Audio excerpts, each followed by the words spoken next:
In the heart of Rome, on February 17th, 1600, a man was led to his death in the bustling square of Campo dei Fiumfiori.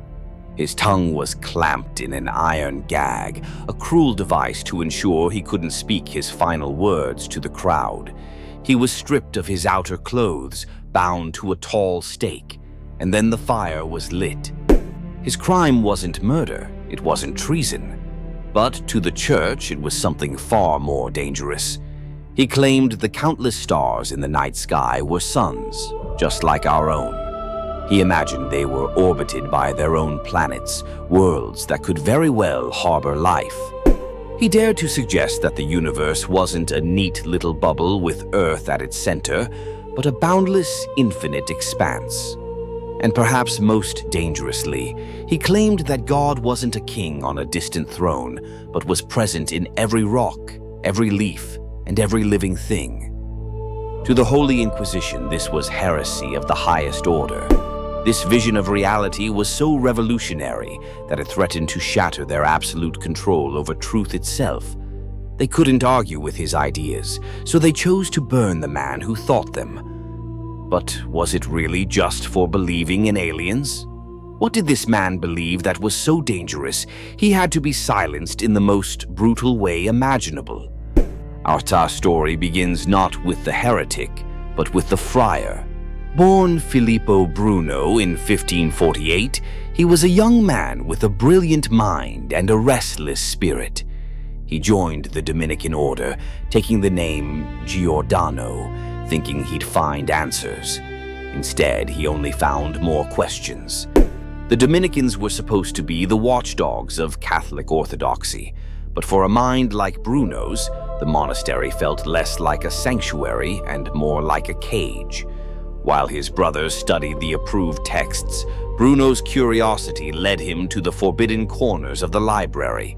He devoured ancient philosophy and esoteric texts, books that whispered of a universe far more complex and magical than the rigid doctrines he was taught. Soon he began to question everything. He found himself doubting the Trinity, the divinity of Christ, and other core tenets of the Catholic faith. For Bruno, the God of the Sunday sermons just seemed too small. An infinite creator, he reasoned, wouldn't build a finite, cramped universe. An all-powerful God wouldn't limit his creation to just one world.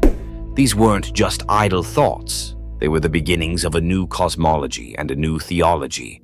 And in the eyes of the Inquisition, that made them dangerous. It wasn't long before his superiors took notice. An accusation of heresy was drawn up, and Bruno, knowing exactly what that meant, did the only thing he could. He fled. Shedding his friar's robes, Bruno began a life on the run that would last for over 15 years. He became a wandering scholar, a fugitive philosopher bouncing between the great cities of Europe, Geneva, Paris, London, Wittenberg, desperately searching for a place that could handle his explosive ideas. With every city, his philosophy grew bolder. In England, surrounded by the new thinking of the Elizabethan Renaissance, he fully articulated his vision of an infinite cosmos. He went far beyond Copernicus, who had simply put the sun at the center of the solar system. Bruno didn't just rearrange the furniture, he blew the walls off the house, shattering the celestial spheres entirely. He argued that the stars were suns, each with its own planets. In an infinite universe, there must be an infinite number of these worlds. While he wasn't the very first to imagine other worlds, Bruno became its most passionate and outspoken champion.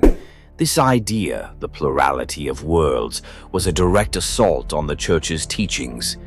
If Earth wasn't the center of everything, what did that mean for humanity's special relationship with God? If other worlds existed, were there people also children of God? Did Christ have to be crucified on every single one of them for their sins?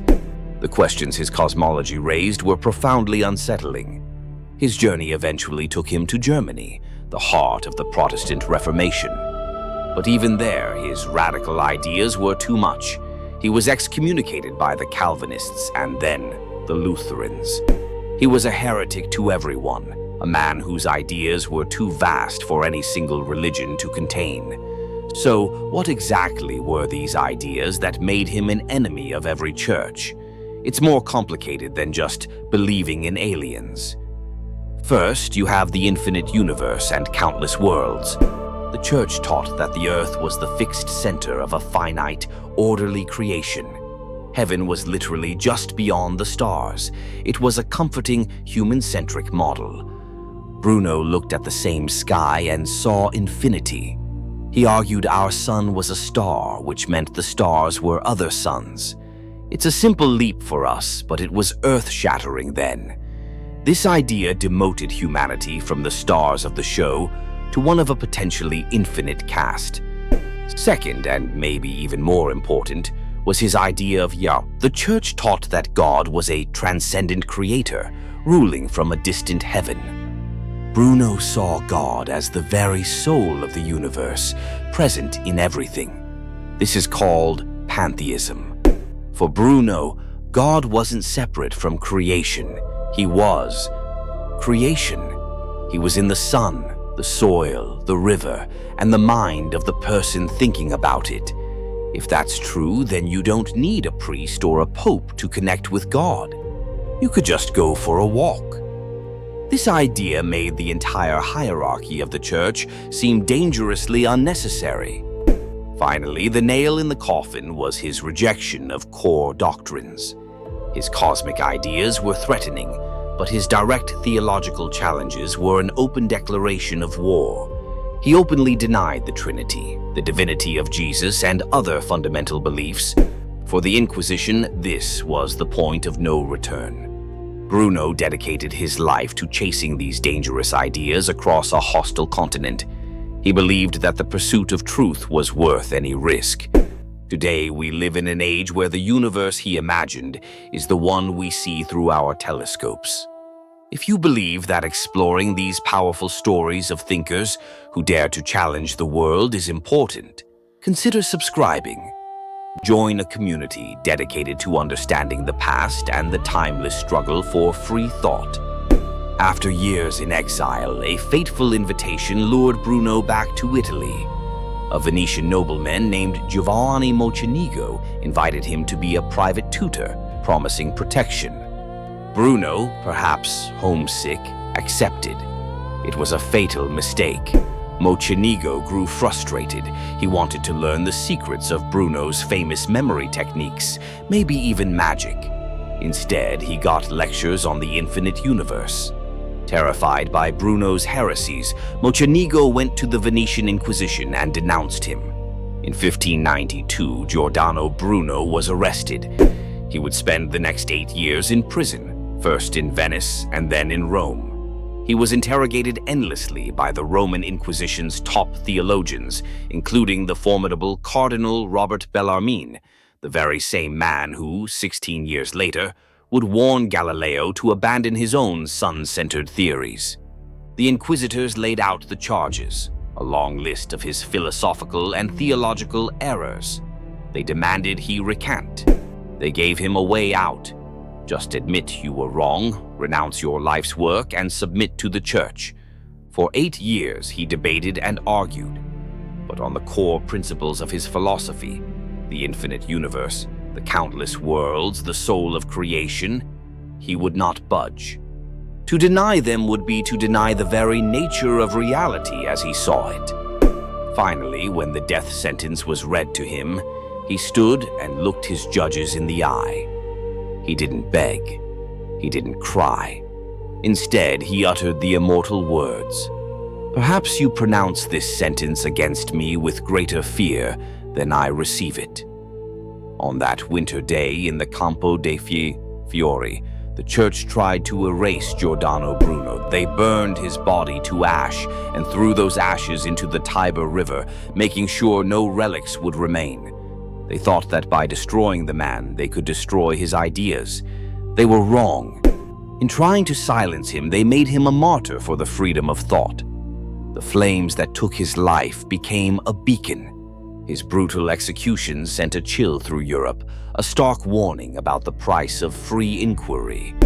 But his story also became a rallying cry for future generations of thinkers and rebels who refused to let dogma define the limits of knowledge.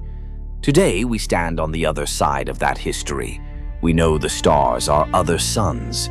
We send probes to other planets. The very cosmos he dreamed of, in all its beautiful infinity, is the one we now explore. Many of the ideas he was burned for have become assumptions we now take for granted. A statue of Giordano Bruno now stands in the center of the Campo dei Fiori, erected in 1889 on the very spot where he died. It's a monument to a man killed for imagining a universe far grander than his time allowed. And it's a timeless reminder that ideas can be more powerful than any institution, and that the struggle for free thought is an eternal one. His death wasn't an end. It was the birth of a legend.